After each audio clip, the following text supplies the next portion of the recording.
Gente querida, bom dia. Bom ficar sentados. O texto para o qual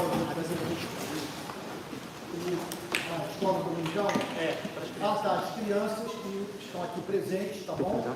Então, não está ligado, não? Não. Alô? Tá bom, tá melhor. Então, as crianças têm a escolinha dominical aqui ao lado no saguão. Irmãos queridos, o texto para o qual gostaria de chamar a atenção de todos nessa manhã é o que se encontra no Evangelho de Mateus, capítulo 5. Mateus, capítulo 5, versículo 14. Eu vou pedir que a partir de agora os irmãos, assim, por favor, se mantenham silentes. Aparelho de telefone celular também desligado. Bom, pessoal da equipe também, vou pedir aqui silêncio, para que haja um ambiente mais propício possível para a meditação nas Sagradas Escrituras. Mateus, capítulo 5, versos 14, 15 e 16. Dizem assim: palavras do Senhor. Vocês são a luz do mundo. Não se pode esconder uma cidade situada no alto de um monte. Nem se acende uma lamparina para colocá-la debaixo de um cesto, mas num lugar adequado, onde ilumina bem todos os que estão na casa. Assim brilhe também a luz de vocês diante dos outros, para que vejam as boas obras que vocês fazem e glorifiquem o Pai de vocês que está nos céus. Vou pedir para que meu filho querido Pedro venha aqui e ore pedindo a bênção de Deus para a meditação na palavra.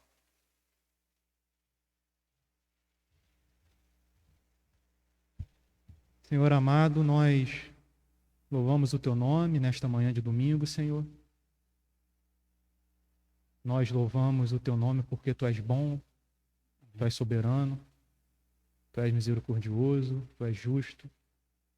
E santo, santo, santo, Senhor. Obrigado pela presença de todos os irmãos e as irmãs Amém, aqui Jesus. reunidos hoje. Especialmente também pelos que estão nos acompanhando à distância, Senhor. Amém, Jesus. Inúmeras famílias, casais, pais, mães e filhos, Senhor. Pessoas idosas, já passaram muita coisa na vida. Neste momento, meu coração se inclina, Senhor, à dor, a angústia, Amém, ao Senhor. sofrimento que cada um está passando. Sim, meu Deus. E te peço que essa mensagem seja um bálsamo, Senhor, um refrigério. Amém. Seja como tua palavra diz, um Amém, orvalho que é Jesus. derramado sobre a relva, Senhor. Amém, Jesus. Que assim seja no coração de todos eles, Senhor, de todos nós. Amém, aqui. Jesus. Nos edifique, Senhor, nos console, nos exorte. Demonstre o seu amor por nós através da tua palavra, do teu servo, Senhor. Amém, Jesus. Assim te peço, em nome de Jesus, com perdão dos nossos muitos pecados, Senhor. Amém. Amém. Amém. Irmãos queridos, o que me chama a atenção nessa passagem é o fato de que Jesus não está apresentando aos seus discípulos uma estratégia para transformar o mundo. O texto diz que a igreja é o sal da terra, que a igreja é a luz do mundo. Então, muitos podem ser levados a crer que Jesus está apresentando aqui um caminho a ser tomado pela igreja, visando a transformação desse planeta. Mas não é isso que Jesus está ensinando. O que ele faz é simplesmente dizer o impacto que os cristãos causarão no mundo se sua profissão de fé for autêntica. O que ele está dizendo é o seguinte, que se a igreja não for sal da terra e luz do mundo, ela não é igreja. Nós não estamos diante de uma meta a ser seguida, nós estamos diante de um fato. Se não é assim, não temos igreja. Não é que estejamos aqui reunidos pensando em ser isso. Não, se somos cristãos, Nós somos sal da terra e luz do mundo. Vamos parar para pensar. Por quais motivos? Em razão das ousadas declarações que as Escrituras fazem referentes à vida daqueles que tiveram um encontro com Cristo. Vamos tentar enumerar. Vamos pensar na vida de um cristão autêntico. Não estou pensando naquele cujo nome está registrado no hall de membros de uma igreja qualquer. Eu não estou pensando em quem conhece a Bíblia de memória, subscreve alguma confissão de fé protestante. Não estou pensando em quem dá dízimo, frequenta culto dominical, porque você pode fazer tudo isso sem ter passado pela experiência que Jesus chama de novo nascimento. Você pode até orar, participar de vigílias. O mais impressionante é a Bíblia declarar que você pode ter dons espirituais. Dons espirituais, você pode profetizar e operar milagres. Botar a mão sobre a cabeça de alguém e essa pessoa, em resposta à sua oração, ser curada. E você não ter nascido de novo. Olha o caso de Judas Iscariotes, que operou milagres. O caso de Balaão, que profetizava. O rei Saul também foi encontrado profetizando. Vamos pensar naquele que ora, conhece as Sagradas Escrituras, tem dons espirituais, mas passou por essa espantosa experiência chamada de novo nascimento. Bom, segundo as Sagradas Escrituras, essa pessoa nasceu de novo. Ela, a partir de um ponto da sua vida, passou a ter existência espiritual. Isso já é um milagre. As Escrituras dizem que essa pessoa é habitação do Espírito Santo. Ela teve encontro com Cristo, o seu corpo é templo do Espírito de Deus. Meu Deus. É impressionante realmente o que a Bíblia fala sobre a igreja. Os cristãos são membros do corpo de Cristo, estão conectados a Cristo, recebem vida por meio dessa união mística com Cristo.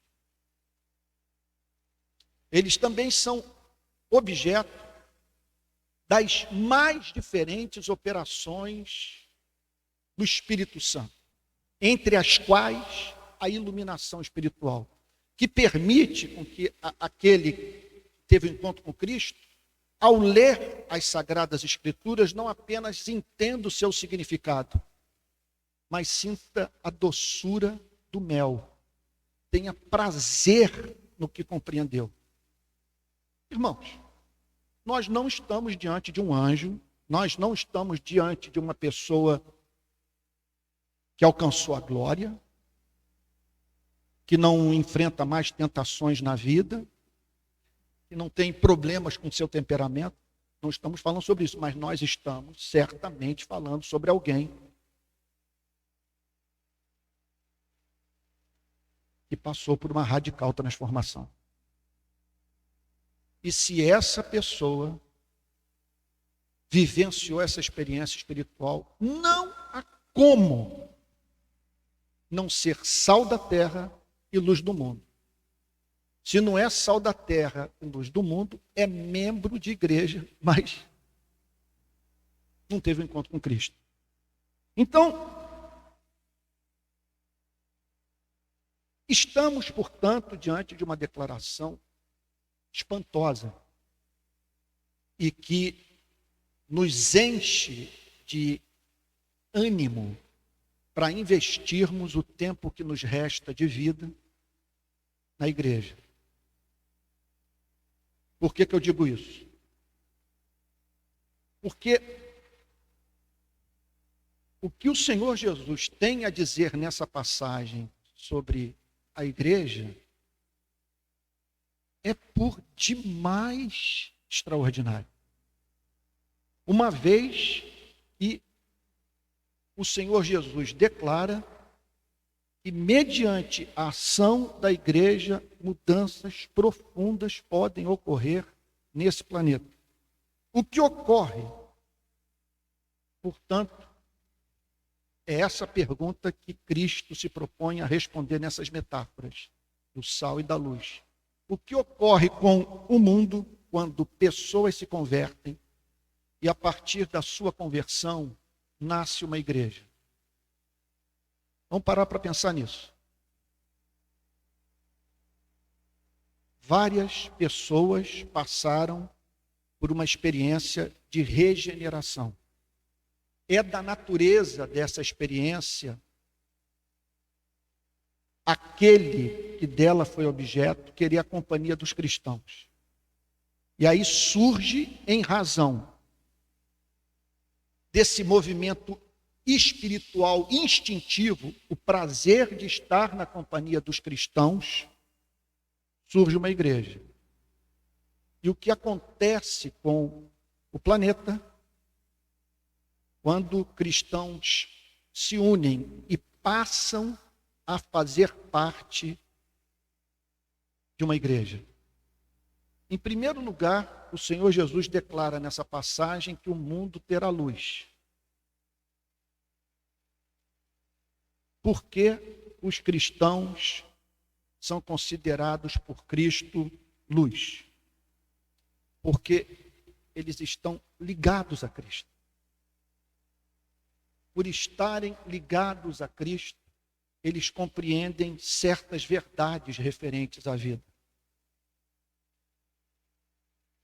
Por exemplo, nós, mais do que qualquer outro ser humano, sabemos que a vida é dura, curta e incerta.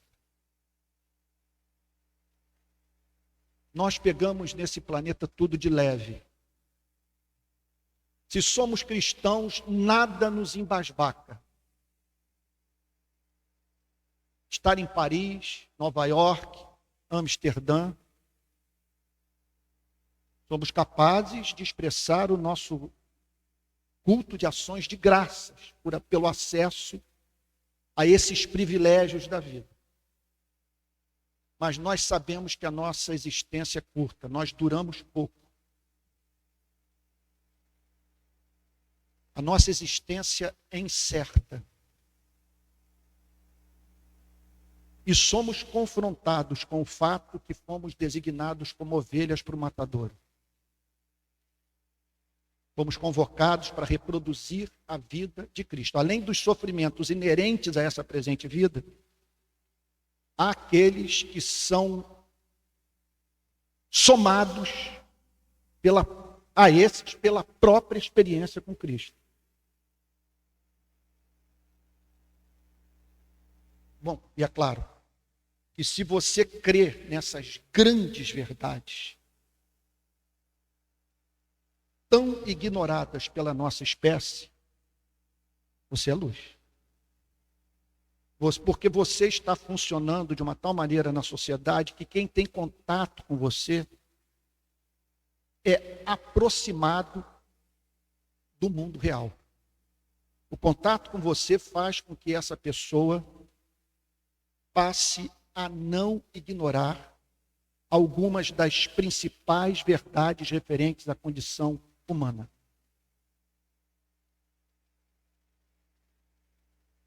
Outro ponto. Por que somos a luz do mundo? Porque nós não apenas sabemos aquilo que os seres humanos podem saber usando o cérebro, mesmo sem terem mantido contato com as Sagradas Escrituras. Afirmar que a vida é curta, dura, incerta, não demanda o recebimento de uma nova natureza. Basta você ter cérebro. Basta você não estar entorpecido pela cultura. Basta você ter os olhos abertos. Basta você reproduzir a vida de Sócrates. costumava dizer para os seus discípulos que a vida não examinada não é digna de ser vivida. O cristão, de certa forma, é um filósofo, porque o contato com as Sagradas Escrituras o faz pensar na condição humana. Agora, há aquelas verdades que só os cristãos conhecem. Por exemplo, quando nós vemos essa cultura de lacração no Brasil, lacraram um rapaz chamado Monarca, vacilou terrivelmente. Propôs uma democracia que lida confortavelmente com a organização de partido nazista. Perdeu o contato com a realidade. O outro pegou um avião, saiu daqui, foi para a Ucrânia e viu mulheres deixando atrás de si suas cidades, suas casas, seus parentes, seus sonhos. Em vez de ali divisar seres humanos carentes de compaixão, ele divisou seres humanos que poderiam lhe proporcionar prazer.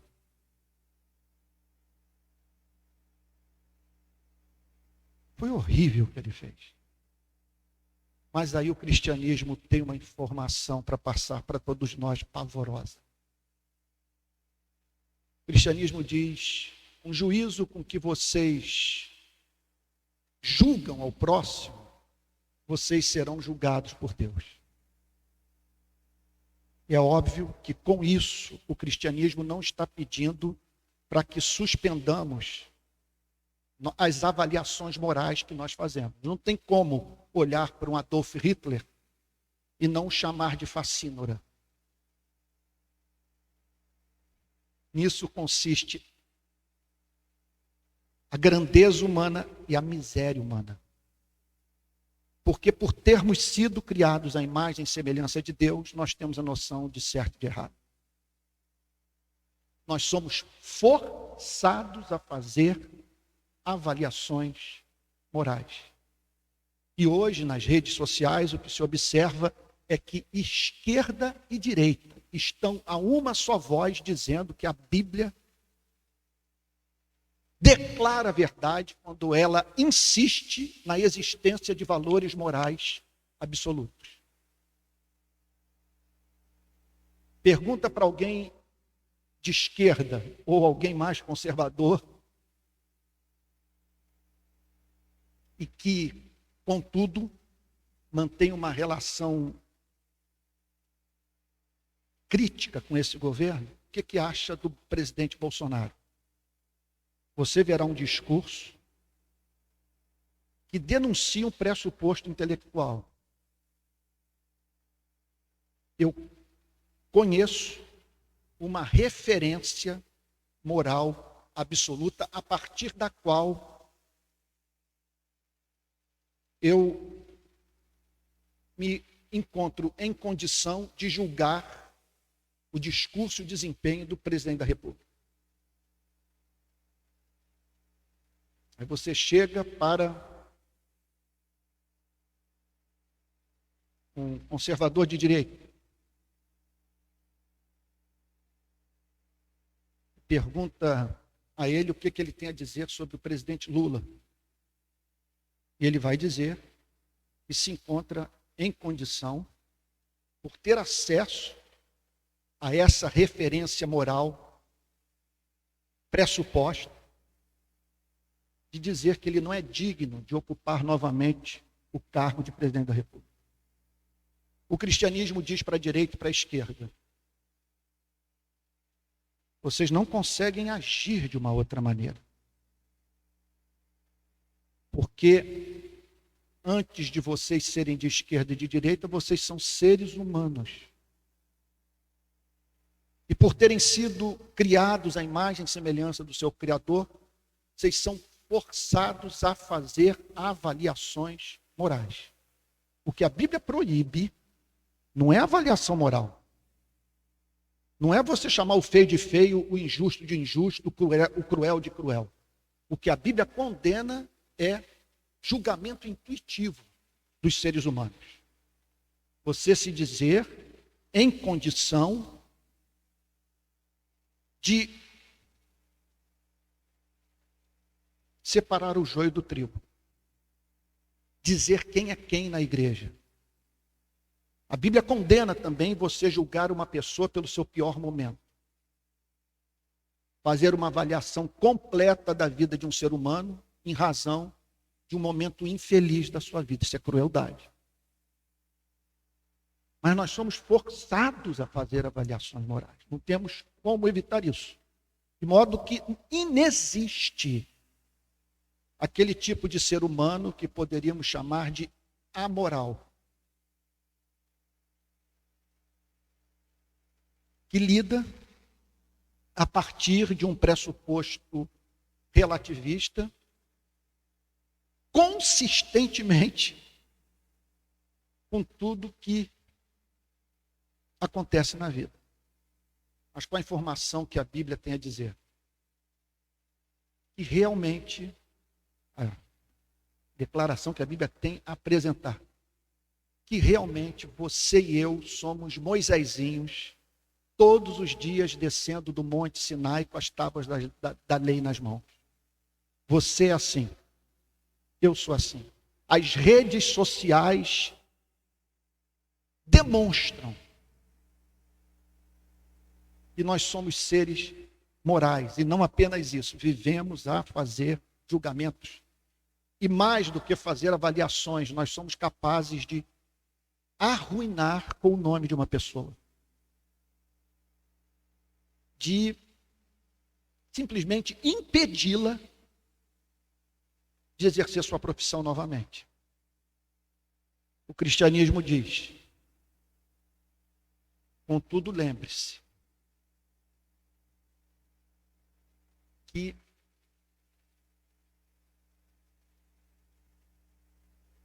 para cada sentença moral que você pronuncia,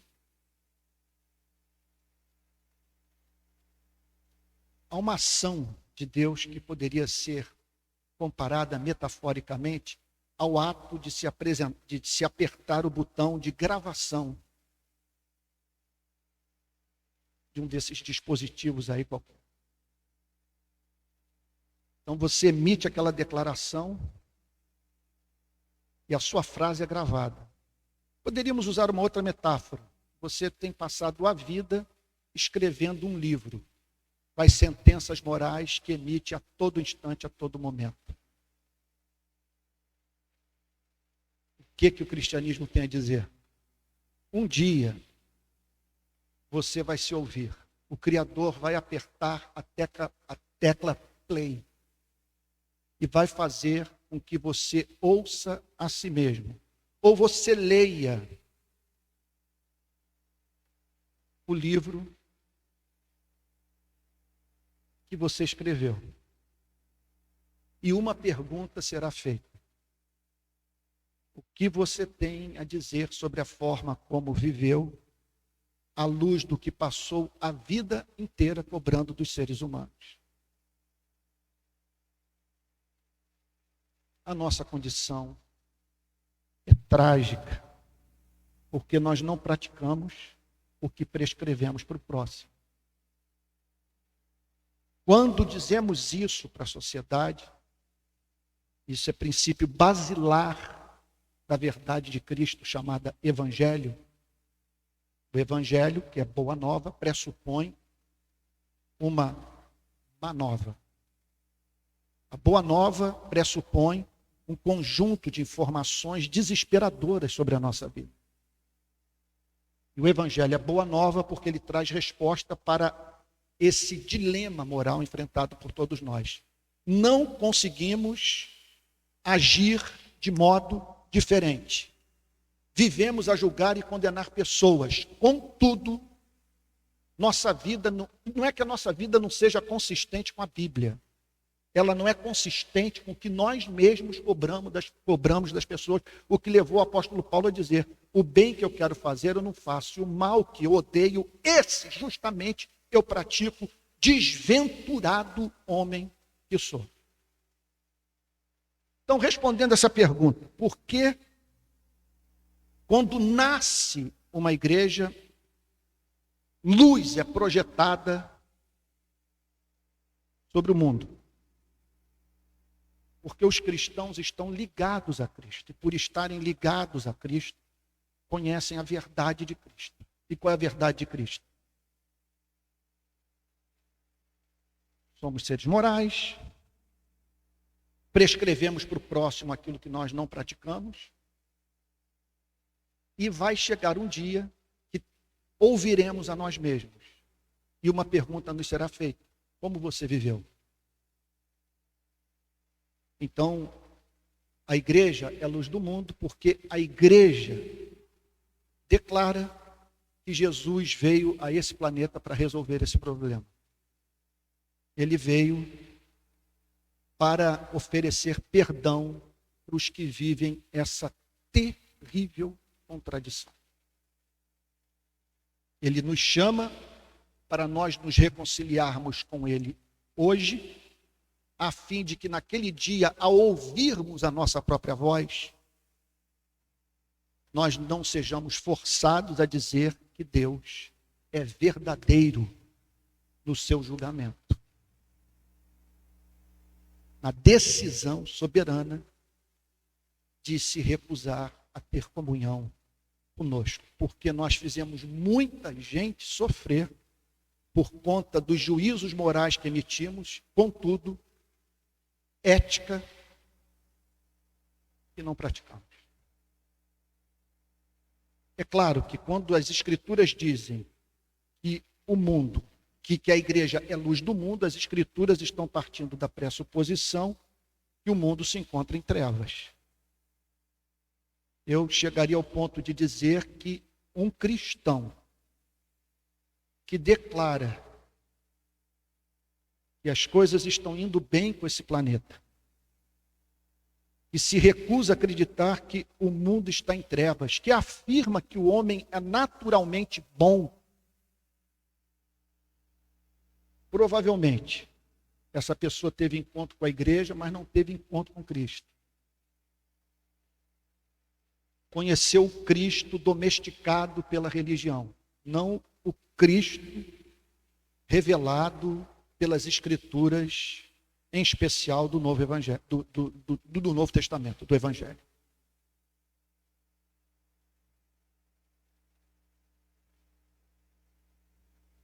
E por que o mundo está em trevas?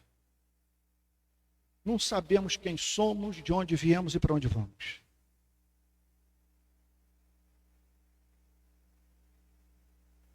O ser mais doce do universo, mais amoroso,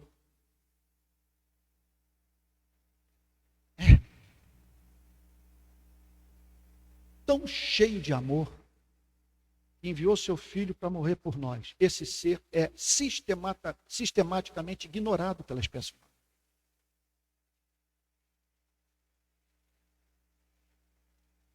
E esses seres que cortam os nossos cabelos, que cuidam dos nossos dentes, que confeccionam as nossas roupas,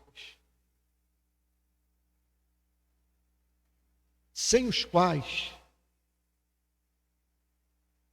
não suportaríamos a solidão a ser vivida, porque não imaginamos felicidade que não seja compartilhada. E como apreciamos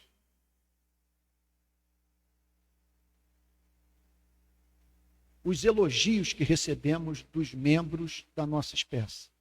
Mas que contradição, são justamente esses cuja dor nós ignoramos, são justamente esses que nós exploramos, são justamente esses que não são objeto da nossa mais fervorosa intercessão quando mísseis caem sobre suas casas, sobre as suas cidades e destroem suas vidas. Então o mundo está em trevas porque desaprendemos a amar. Nós não amamos o Criador.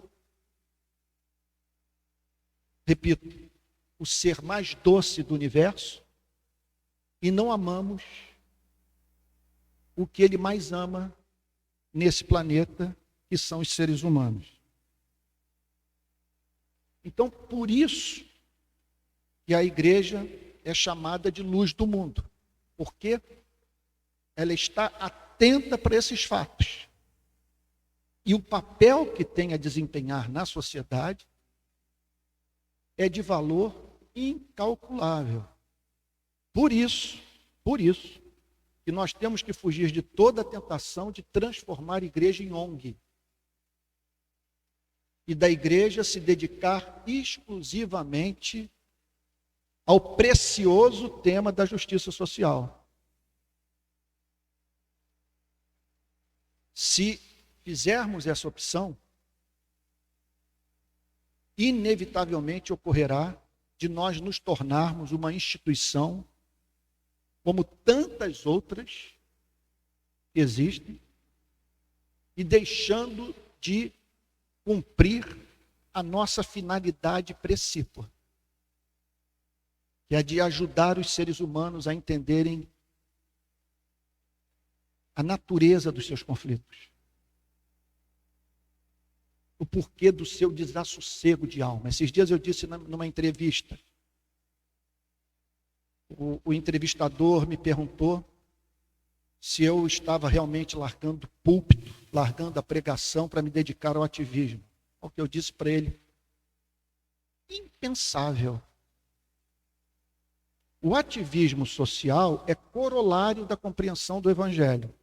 Não há como você compreender o Evangelho e não se compadecer do pobre, não se indignar com o abuso de poder, não ter como intolerável violação de direito.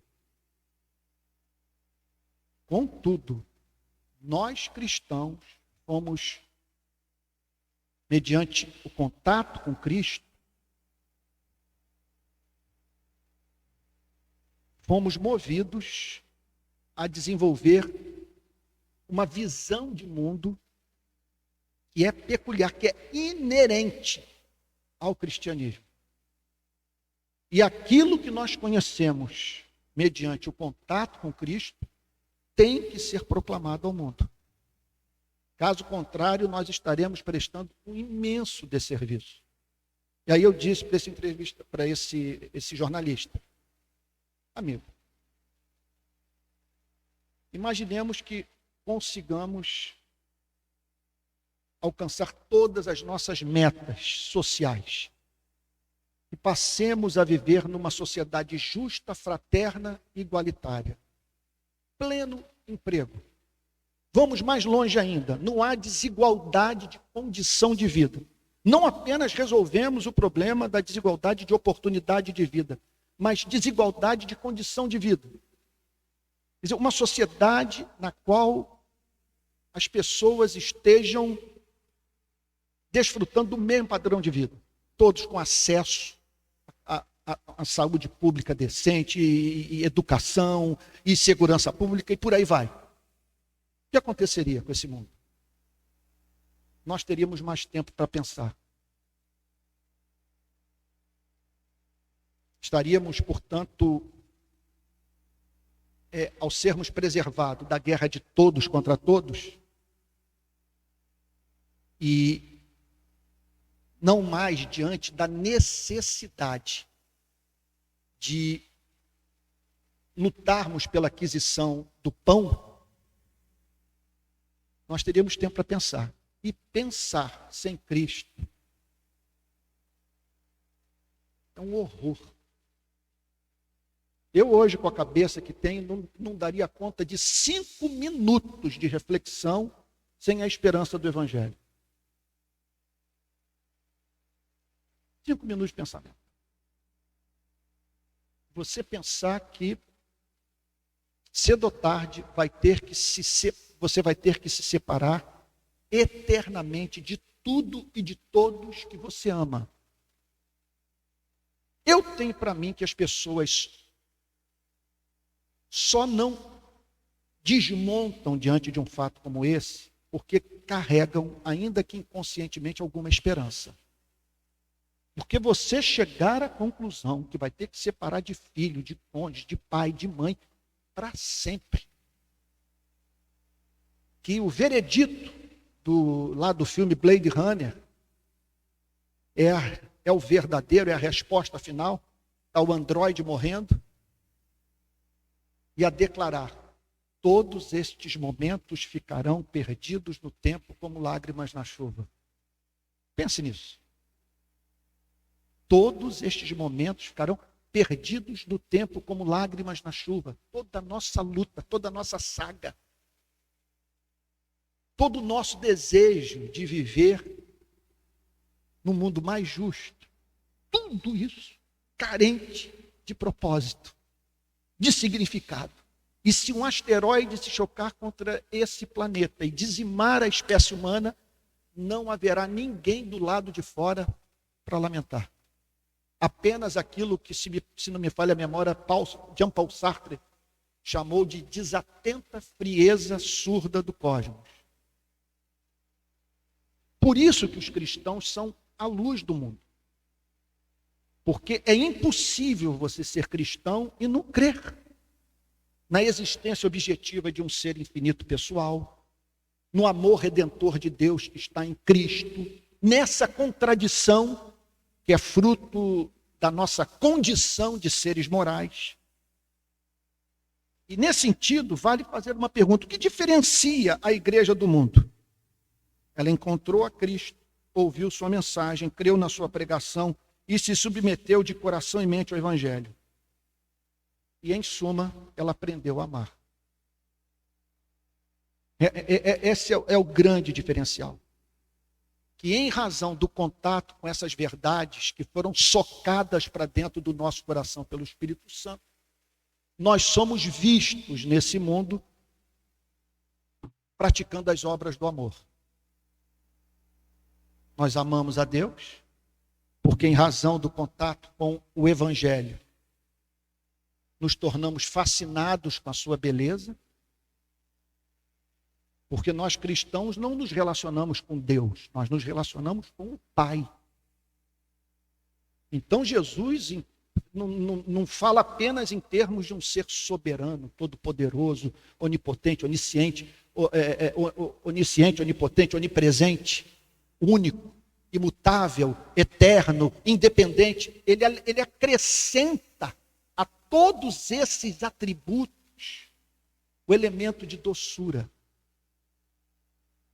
de bondade, de paciência, de longanimidade, de misericórdia, o que torna esse ser absolutamente amável para o cristão. E quando você acrescenta essa definição desse ser autoexistente, imutável, infinito, perfeito em todos os seus atributos, os atributos de santidade, quando você passa a considerá-lo leal, bondoso, compassivo e declara que no tempo e no espaço ele enviou o seu Filho para morrer pelos seres humanos, o que habilita o cristão a dizer: Deus prova o seu próprio amor para conosco pelo fato de Cristo ter morrido por nós, sendo nós ainda pecadores. Eu diria para Deus o seguinte: Deus, se essa história contada pelos apóstolos e por Cristo não é verdadeira, o Senhor me permita dizer: jamais ficarei curado da frustração de não adorar um Deus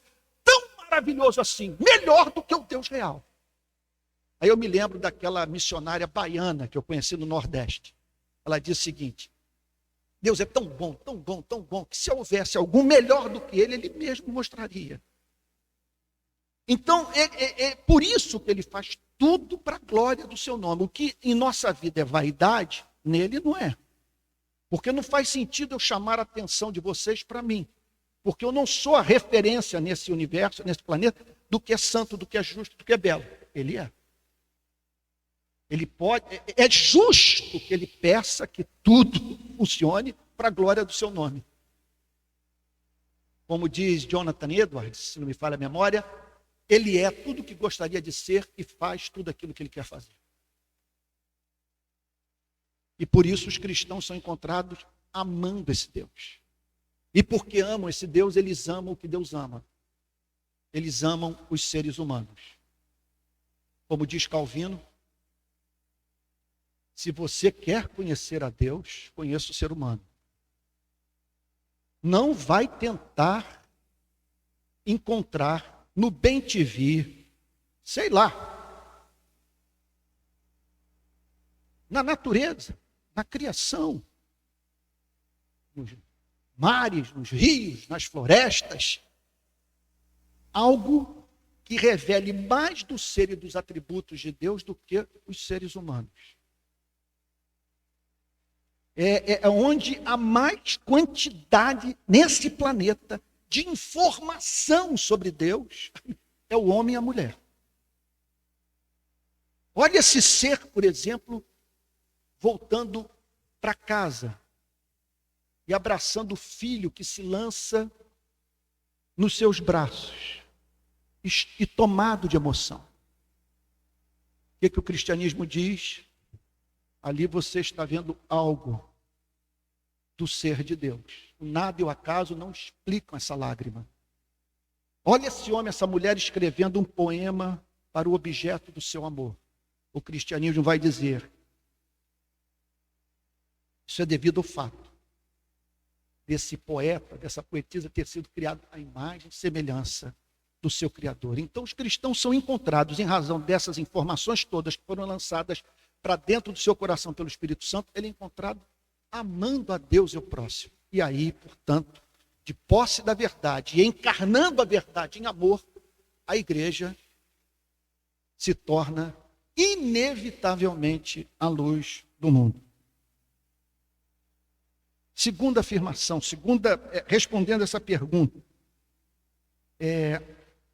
o que ocorre com o mundo quando pessoas se convertem ou nascem uma igreja? Então, eu lhes disse, em primeiro lugar, o mundo terá luz. Em segundo lugar, o mundo perceberá em seu seio um povo diferente. Olha só, a igreja não terá como se ocultar. Ela vai ser como uma cidade feita no monte. Então, devido à natureza da obra da salvação, em todo o tempo ela dará evidência de ter estado com Cristo. Não é que essa seja uma meta a ser perseguida por nós. É assim se formos cristãos. Quem tiver contato conosco vai voltar para casa dizendo: eu nunca fui tratado com tanta dignidade. Essa pessoa, sem ser solene, deu mostras de ter levado a sério a minha vida. O garçom do restaurante onde você almoça vai dizer: não tem cliente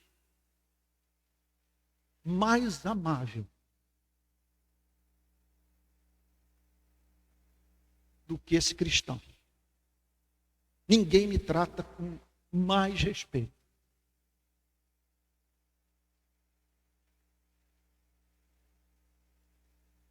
Sua empregada doméstica, ao conversar no lugar onde você mora, no caminho do trabalho, na van, no ônibus, com as suas companheiras de trabalho, ela descobrirá que ninguém remunera melhor do que você. E que se ela acabou o seu dia de trabalho, ela pode sair na metade do dia. Ela não tem que ficar na sua casa se ela já terminou o serviço. E ela pode sentar à mesa com você. E isso em razão do fato de você ter uma informação sobre ela que ninguém mais tem. Você foi criada à imagem e semelhança do Deus que me redimiu. Então, a igreja, sendo assim, não terá como se ocultar. Ela será como uma cidade edificada no monte, ou seja, sua presença será notada. Pessoas perceberão que há no seio da sociedade homens e mulheres que vivem de modo profundamente diferente. Em suma, a igreja verdadeira jamais se tornará absolutamente indistinguível da sociedade. Então nós temos que tomar cuidado que na hora que, em nome do amor, nós relativizamos alguns preceitos éticos do Antigo e do Novo Testamento, de sem o percebermos, nos tornarmos indistinguíveis da sociedade não cristã. Vamos pensar num assunto, por exemplo, tão complicado, tão espinhoso como o sexo. Nós não podemos, em nome do amor, eliminar das escrituras do Antigo e do Novo Testamento a ética sexual. Como que eu posso ter relação tão íntima com alguém impunemente?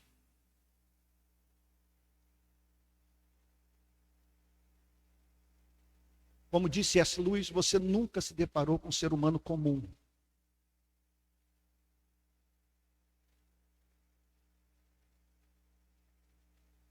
Eu não posso beijar essa pessoa, eu não posso abraçar essa pessoa, eu não posso me envolver com essa pessoa se eu não tenho a intenção de administrar o amor que eu despertei. Eu não tomei a decisão de ser responsável por quem eu cativei.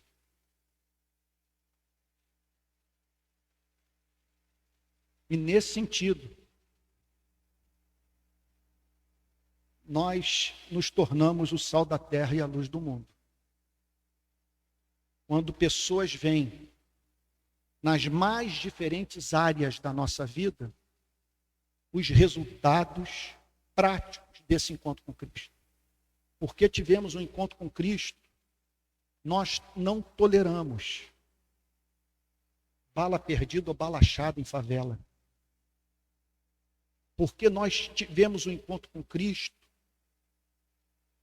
nós nos associamos à luta da classe trabalhadora, não tolerando que seres humanos trabalhem 5, 6 vezes por semana, 10, 12 horas por dia, não sem passar 4 horas do seu tempo do trânsito, para receber no final do mês um salário mínimo, numa cidade na qual você não aluga barraco por menos de 400, 500 reais. Porque você teve um encontro com Cristo. Você lida com dinheiro, com sexo, com Estado, de uma forma que é peculiar à vida cristã. Você conheceu a luz, você teve um encontro com Cristo, você discerniu o mistério. Por isso que Jesus está dizendo, vocês são o sal da terra e a luz do mundo. Então ela será como uma lamparina que ilumina a casa. O mundo, ao manter contato com a igreja, perceberá nela uma diferença que projetará luz sobre os seus principais problemas. Esse é o ponto que vocês me permitam dar um exemplo da prática dos meus amigos de militância do Rio de Paz. O Rio de Paz é um movimento da sociedade civil. E fazem parte do Rio de Paz cristãos e não cristãos. Mas em razão do fato de eu ser o fundador, o Rio de Paz é regido por princípios do cristianismo. Quando entrei no campo da segurança pública, eu percebi que esses princípios do cristianismo me remeteriam para uma espécie de militância diferente. E que em não poucas ocasiões eu teria que me sentir muito sozinho, como de fato vim experimentar essa solidão. Porque ao olhar para as Sagradas Escrituras, eu percebi que o mesmo Deus que me pede para ficar do lado do oprimido, do que sofre violação de direito,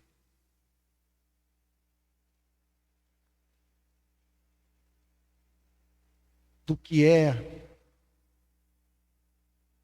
exposto pelo próprio estado à trivialização da sua vida,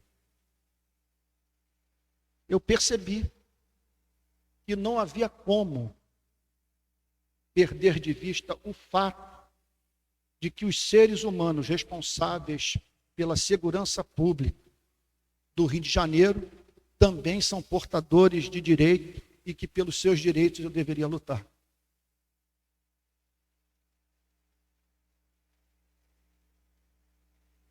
ainda esses dias, nós temos aqui um membro da igreja que pertence ao batalhão de operações policiais da Polícia Militar.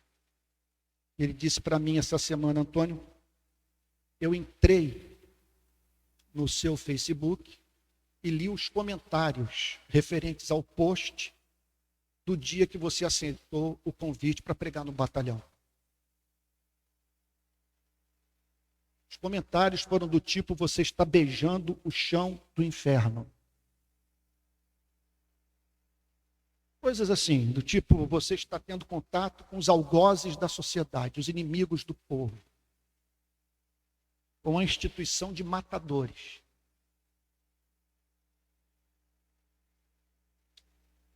Ao que eu pensei: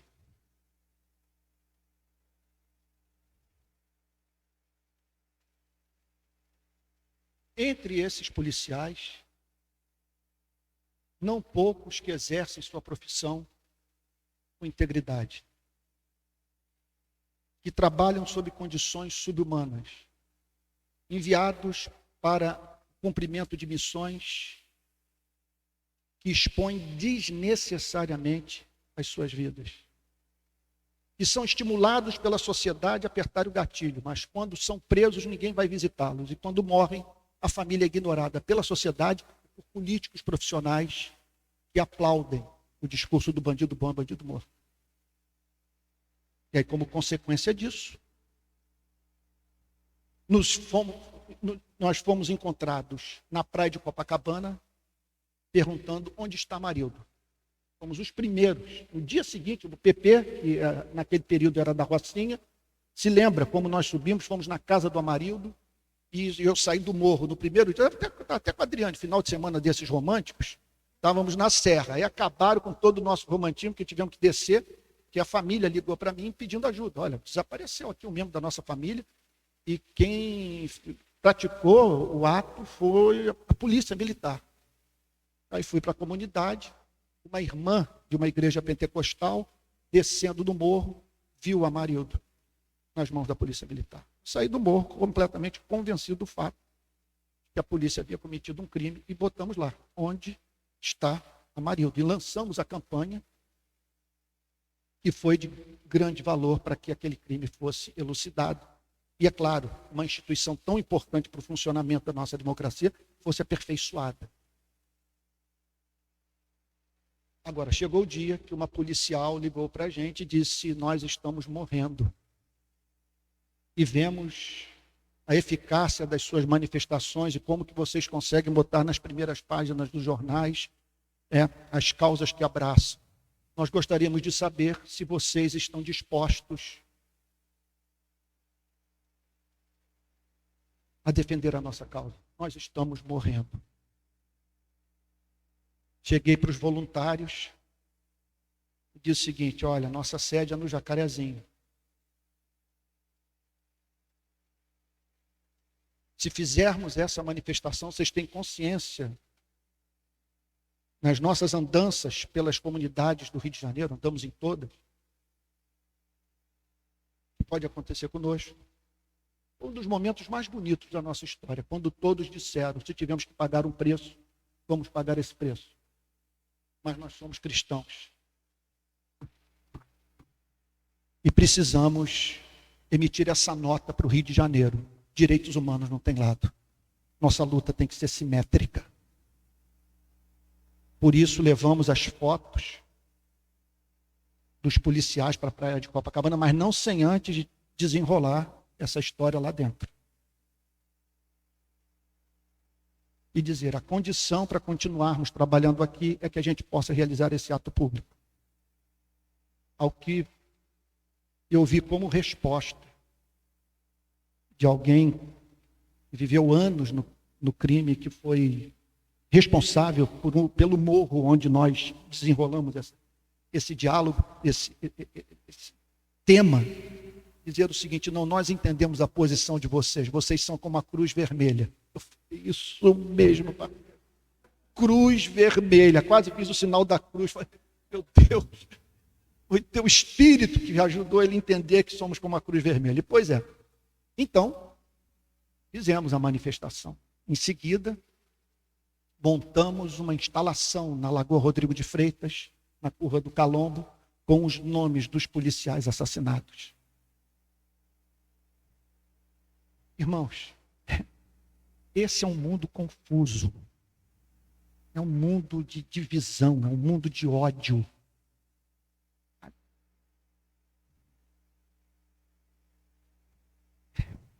E o que o cristianismo vai fazer, quando nós nos dispomos a atuar de modo destemido na sociedade, é nos dar simetria, bom senso, equilíbrio, de modo que todos percebam que a nossa luta não é ideologicamente condicionada. Que antes de pensarmos em termos de luta de classe,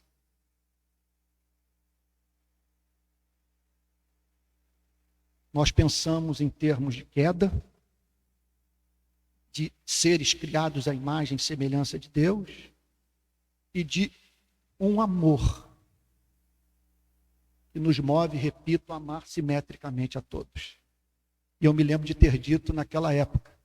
Depois eu disse isso no próprio batalhão, quando fui lá pregar.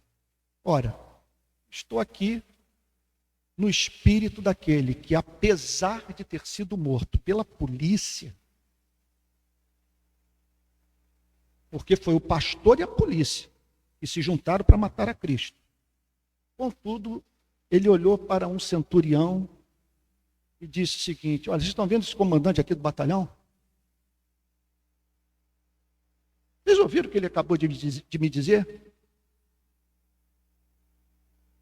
Senhor, manda uma palavra para o meu servo, e ele será curado, porque eu não sou digno que o Senhor entre na minha casa. A minha profissão me expõe a conflitos morais terríveis. Eu tenho dramas de consciência insuportáveis. E pensar num profeta, no Messias, entrar na minha casa, Senhor, não faça isso. É muito constrangedor para mim. Mas como eu creio no seu poder, eu quero lhe dizer o seguinte: que uma palavra do Senhor é suficiente para o meu problema. Eu amo esse servo. Ele é precioso para mim. É o que o Senhor Jesus virou-se para a multidão e disse: nem mesmo em Israel, entre os pastores batistas, presbiterianos, pentecostais, eu encontrei fé como a manifestada por esse policial. Então, nesses dias de chamada polarização, são dias que mais do que nunca essa presença de Cristo em nós tem que se revelar como presença que nos permite falar o que ninguém está falando, demonstrar um equilíbrio que não é encontrado em nenhum outro lugar. A nossa denúncia é diferente. A nossa luta é regida por esses princípios que fazem, portanto,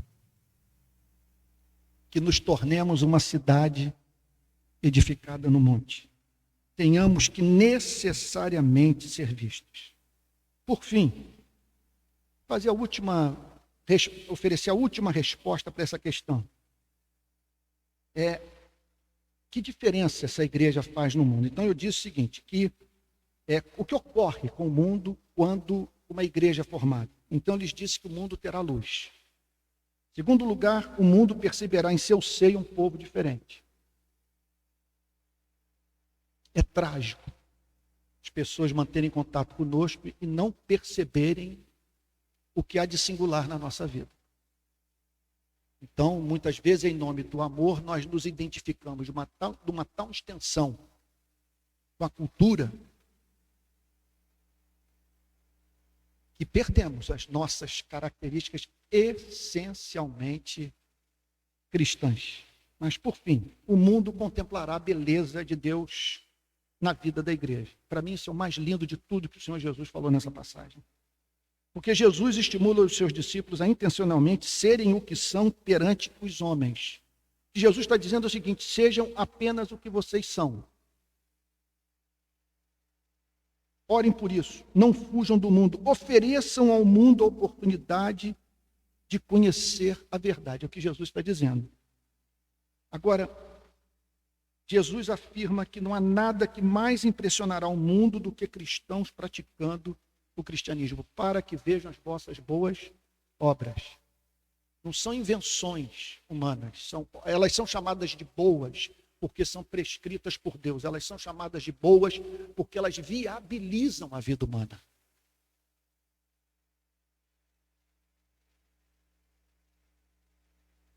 Então Jesus afirma que não há nada que mais impressionará o mundo do que a prática do cristianismo por parte da igreja. Jesus chama a atenção dos seus discípulos para o fundamento e meta da existência da igreja no mundo. Vamos lá. Aqui eu concluo. Nós temos o sonho de ver alguma coisa especial acontecer aqui no centro do Rio. Qual deve ser o nosso vetor, a nossa meta? Qual o grande princípio a reger tudo que haveremos de fazer aqui no centro da cidade, a partir desse lugar que nos concede a honra de nos receber, a Associação Brasileira de Imprensa? Olha o que o Senhor Jesus declara na parte final da passagem. Assim brilhe também a luz de vocês diante dos outros, para que vejam as boas obras. Não são os nossos sermões grandiloquentes, não são as peças de oratória que nós apresentamos do púlpito, são as boas obras. Para que vejam as vossas boas obras, as obras que vocês fazem, e glorifiquem o Pai de vocês que está nos céus. Você consegue imaginar uma coisa como essa? De nós vivermos de uma tal maneira que as pessoas serão levadas a dizer: isso é uma obra divina. Tem algo de muito especial na vida dessa gente que só pode ser atribuído a Deus. E essas pessoas serão encontradas glorificando a Deus por verem a beleza de Deus nas nossas vidas. Essa é a nossa meta. Essa é a nossa meta. E talvez você tenha entrado aqui com seus problemas, esperando uma palavra de esperança. E eu espero que você encontre aqui nesses próximos domingos muita esperança. Sabe? Que você realmente saia daqui no domingo em condição de enfrentar a segunda-feira. Mas hoje, por estarmos iniciando algo novo aqui, pensando em cristãos reunidos para mudar essa cidade, pensando na igreja da resistência, vamos assim dizer, eu me senti inclinado a trazer essa mensagem que atende uma demanda sua, uma demanda minha, do meu espírito, do seu espírito, que é a demanda de encontrarmos sentido para essa presente existência. E Deus está nos chamando para vivermos a vida mais significativa que um ser humano possa conceber. Ser sal da terra e luz do mundo. Você trazer sabor à vida das pessoas. Quando elas estiverem em contato com você, sentirem sede de Deus. E você ser luz. E ajudar as pessoas a se conhecerem, a entenderem a natureza dos seus problemas. Da sua presença numa cidade confusa como essa, trazer sobriedade, trazer temperança, bom senso, misericórdia.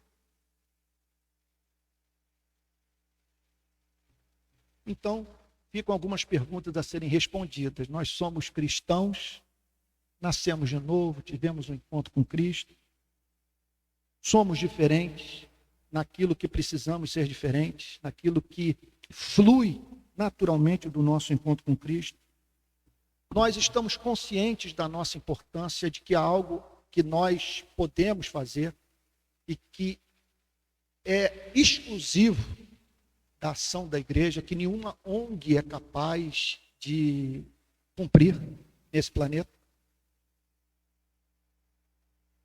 O mundo sabe da nossa existência. Podemos dizer que hoje nós somos essa cidade edificada na montanha na nossa cidade, no nosso país? Qual tem sido a nossa distinta contribuição para a solução dos grandes problemas que o Brasil enfrenta? Onde nós podemos dizer que a nossa voz se fez presente e oferecendo um caminho,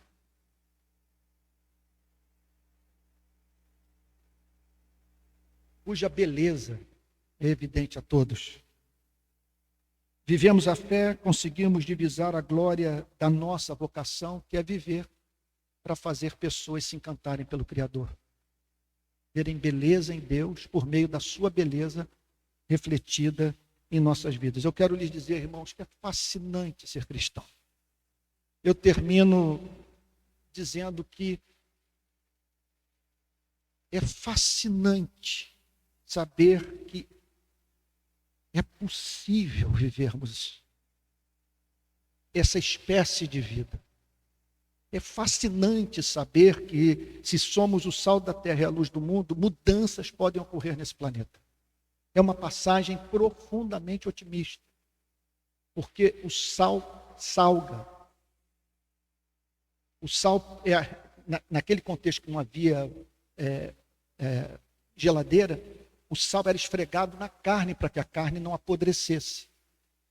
O que Jesus está dizendo é que nós teríamos esse papel, nós desempenharíamos esse papel na sociedade também, de preservação daquilo que, se for destruído, representará o empobrecimento da nossa vida pessoal e da nossa vida em sociedade.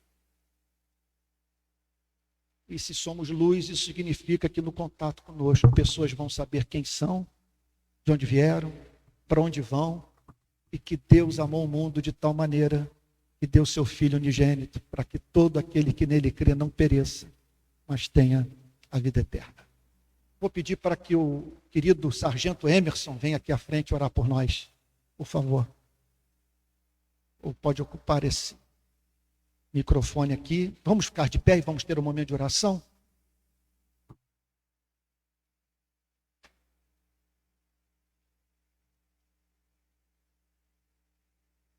Vou pedir para que o Emerson ore, rogando a Deus que tudo isso se transforme na pura descrição da nossa vida, não apenas na vida de cada um de nós per si, mas na vida de nós juntos, como igreja, servindo a Cristo nessa cidade. Vamos orar com o querido Emerson. Amém. Pai Santo, depois de ouvirmos essa palavra, Senhor, cremos que necessitamos tanto da Tua graça, Pai. Precisamos, Senhor, que Teu Santo Espírito nos preencha totalmente, Pai. Precisamos conhecer mais a Tua palavra, Senhor. De mais coragem, Senhor. Amém, Jesus. De mais confiança. Amém, Senhor. De mais fé, Pai. Sim, para Senhor, que possamos ser realmente sal e luz e crer nessa palavra que o Senhor pronunciou para todos aqueles que crescem em Ti. Que confiássemos as nossas vidas nas Tuas mãos, para sermos, Senhor, contra a cultura, Senhor. Amém, vigente Senhor. Nesse mundo tenebroso. Amém, Senhor. Cheio de ódio, Senhor, separações, humilhações, Senhor. Sim, Senhor. Pai Santo, somos os Teus servos, somos os Teus filhos amados. Sim, meu Deus. Que esse amor nos preencha de tal forma que nos dê Amém, essa coragem, Jesus. Senhor, Amém. para Amém. amar o próximo, amar aquele que não é digno de amor, Pai Santo. Sim, meu Deus. Assim como nós, Senhor, não éramos Amém, dignos, Jesus. Amém. mas o Senhor nos amou de tal maneira que deu seu Filho único, Senhor. Pai Santo, esse amor nos constrange, e esses constrangimentos deveriam nos dar mais força, nos dar mais garra, Senhor. Sim, meu Nos Deus. dar mais certeza, Senhor. Amém, Senhor. Pai Santo, por favor, Senhor, Amém, Senhor. ajude-nos. Sim, meu Deus. Pai, enche-nos do Teu Espírito Santo. Sim, meu Deus. Pai Santo, que possamos amar, Senhor. Sim, meu Deus. Que essa palavra não seja trivializada, Senhor. Sim, meu Deus. Que esse amor bíblico, que esse amor ágape, Senhor, que Amém, Jesus Jesus. Cristo teve por nós. Sim, meu Deus. Lembremos da Tua palavra, Senhor. Amém. Amém. Amamos, Senhor, como o Senhor nos amou. Sim, meu Deus. Que isso seja realidade, Senhor, Amém, e não somente Senhor. palavras. Amém, Jesus. Amém. Por isso, Pai Santo, Faz assim. Oh, diante de Ti nos humilhamos, Senhor. Perdão pelos nossos pecados, Senhor. Perdão por não sermos dessa forma como o Senhor nos outorgou a ser. sim, meu Deus. Amém, Pai Senhor. Santo, que a partir de hoje, Senhor, que isso mude, Senhor, para quem tem que mudar, Amém, Senhor. Senhor. Que sejamos transformados realmente pela Tua palavra, Senhor. Sim, meu Deus. Que a nossa vida cristã não seja somente nesse momento do culto, Sim. porque Sim, a meu nossa vida é um culto a Ti, Senhor. Sim, meu Deus. Pai, muito obrigado por esse momento. Como foi dito pelo irmão em oração no início, foi a Tua Amém, vontade que nos trouxe aqui, Pai. Sim, meu Que Deus. possamos compreender essa verdade, Senhor. E Amém. quando sairmos daqui, Senhor, não esquecermos dessa palavra, não deixar o diabo retirar essa palavra do nosso Amém, coração, Senhor. Amém. mas que frutifique, Senhor, Amém. a 30, a 60 e a 100, Amém. mas que Senhor. seja de acordo com a Tua vontade. Amém. Muito obrigado por tudo, Senhor. Em nome de Jesus Cristo, Teu Filho amado, que nos redimiu de todo o pecado, que nos reconciliou contigo, Senhor, e que nos deu o Espírito Santo para habitar em nós e nos transformarmos à Tua imagem e semelhança. A Ti Amém, te louvamos e te agradecemos. Amém. Amém, Jesus. Amém. Os irmãos podem ficar sentados. Irmãos queridos, eu tenho alguns. Eu vou pedir que o pessoal que está nos assistindo nos mais diferentes estados aí do nosso país, inclusive tem irmãos que estão nos acompanhando no exterior. Vou pedir a atenção de todos, que o que eu passo a falar em razão do fato de estarmos num novo momento da história das nossas vidas, nós temos assuntos muito importantes para tratar. Olha, o primeiro deles envolve, eu vou falar aqui sem seguir uma ordem de importância. Nós estamos pagando, o primeiro deles envolve recursos financeiros. Nós não temos nenhuma instituição nos bancando, nenhuma igreja. Só para nós usarmos esse espaço no domingo, estamos gastando 14 mil por mês. 14 mil reais por mês para usarmos esse espaço durante 4 horas por domingo. 4 horas, 14 mil. Então, é um espaço privilegiado. Nós estamos numa instituição honrada. Eu, como jornalista, me sinto especialmente feliz por estar aqui. É uma instituição que tem um histórico de luta, de resistência no nosso país. Agora, transporte público aqui é uma maravilha, metrô, ônibus, barcas. Para quem mora em Niterói, como eu, aqui é perfeito. É o lugar do Rio de mais fácil acesso. Então, estamos aqui em razão de uma série de vantagens que a localização, o auditório nos proporcionam. Agora tem esse custo. Fizemos pela fé. Assim, é claro que não é uma irresponsabilidade completa. Não são 14 milhões, nem 140 mil. São 14 mil que nós temos que pagar esse mês. E outro ponto.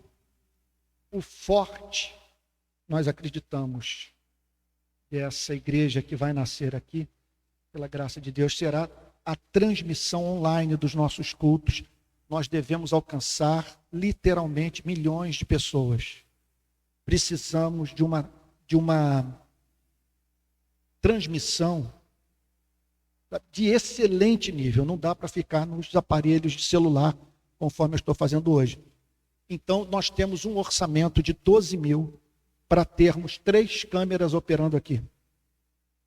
Eu sei que talvez isso para você não faça nenhuma diferença, mas para quem está nos assistindo na Amazônia, no Rio Grande do Sul, em Moçambique, em Angola, em Portugal, nos Estados Unidos, é muita gente nos assistindo nas mais diferentes localidades. Isso aí é importante, porque não é só aquela imagem ali, sabe, o tempo todo, estática, vai dar um dinamismo que ajudará muito a transmissão, né? A veiculação da mensagem por meio das redes sociais. Esse pessoal me apresentou um outro orçamento, uma única câmera por 4.200 ou 4.500. Isso é gente altissimamente preparada, gente que passou pelo Jornal Globo. Seria uma transmissão de altíssima qualidade mesmo. O PP estava me falando também de uma outra pessoa que talvez nos apresente um projeto um pouquinho mais barato. Bom, mas tudo isso para lhes dizer que de cara, só para nós estarmos aqui usando esse espaço, fazermos a transmissão e tal, nós vamos precisar de uns quase 20 mil reais por mês. Somado a isso, os investimentos que vamos ter que fazer aqui. É a nossa intenção botar um banner que vai cobrir esse fundo. Tornará a transmissão também mais agradável. Nós também percebemos que o auditório enfrenta problemas com o ar-condicionado. Então, é uma instituição que recebe pouquíssima ajuda, a Associação Brasileira de Imprensa. Então, nós temos que pensar em como compensar o ar-condicionado, especialmente pelo fato que Deus haverá de enviar muita gente para cá. E em breve nós vamos ter a galeria e todas essas cadeiras ocupadas. Então nós vamos ter que pensar num projeto aí projeto de quê? De refrigeração. Projeto de refrigeração. Então, é isso. E aí vamos precisar de gente nos ajudando também. Precisamos de uma equipe, pelo menos aí 3, 4 pessoas trabalhando full time para que tudo funcione. Então, tudo isso para dizer que precisamos da ajuda de todos. Essa semana, eu espero em Deus que possamos já ter a nossa conta bancária. Por enquanto, nós estamos usando um Pix provisório, que é esse que eu vou passar agora, 864-759-167-49. 864-759-167-49. Agora, se você quiser contribuir aqui, nós temos essa maquininha para transferência. Pois não?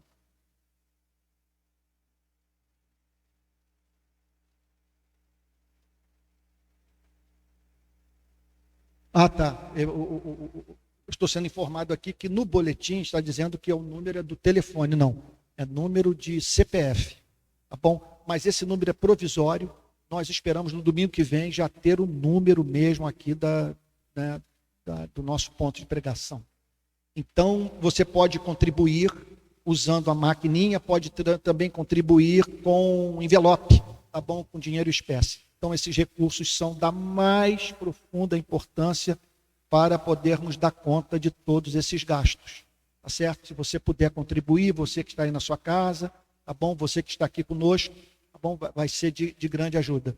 Hoje, o culto se alongou demais. É minha intenção que nós tenhamos aqui 1h15 de reunião. Pai Santo,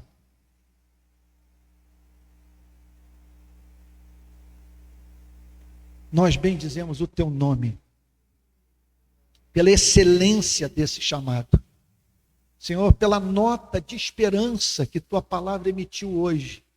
Senhor, realmente, se somos cristãos, nós podemos fazer essa diferença. Ela será natural, será espontânea. E agradecemos a ti pela excelência desse chamado. Viver para que seres humanos, em contato com as nossas boas obras, glorifiquem ao nosso Pai que está nos céus. Que pessoas em contato conosco encontrem motivos para te agradecer. Senhor, que assim vivamos, em nome de Jesus. Em nome de Jesus. Senhor, se entrou alguém aqui abatido, sobrecarregado, sem direção, doente, enfrentando dores no corpo e na alma, Senhor, desempregado, com dívidas, enfrentando, Senhor, conflitos seríssimos dentro de casa, Deus querido, frustrados na sua profissão, Senhor, frustrados, homens e mulheres, Senhor, frustrados com a sua vida afetiva, Senhor, orações que não foram ouvidas, Senhor, sonhos que não foram realizados, Senhor, ajude esses saberem que é impossível, Senhor, não ouvir oração. Pode ser que o Senhor não atenda a oração nos termos em que apresentamos a Ti, mas o Senhor sabe o que cada um está vivendo. Nós pedimos cura, nós pedimos libertação, nós pedimos direção, Senhor.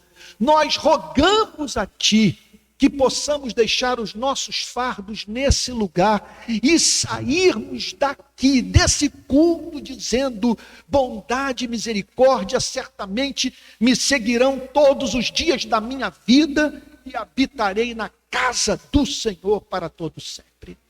E que a graça do nosso Senhor e Salvador Jesus Cristo, o amor de Deus o Pai e a comunhão do Espírito Santo sejam com cada um de vocês, desde agora e para todo sempre.